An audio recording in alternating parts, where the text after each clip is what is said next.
روزی زی سری سنگ عقابی به هوا خواست، از بهر طمع بال و پر خویش بیاراست.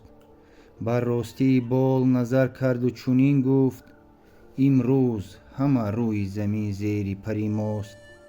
گر اوج بگیرم بپرم از نظر شید، می بینم اگر ذره اندر تگ دریاست. گر بر سر خاشاک یکی پشه بجنبد، جنبیدن آن پشه عیان در نظر ماست. بسیار منی کرد و ز تقدیر نترسید، بنگر که از این چرخ جفا پیشه چی برخاست. ناگه ز کمینگاه یکی سخت کمان، تیر ز قضا و قدر انداخت به او راست.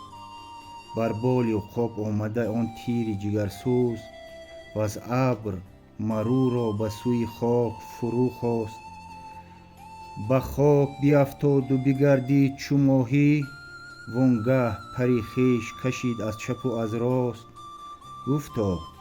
گفتا عجب است این که ز چوب است و ز آهن، این تیزی و تندی پریدنش از کجاست.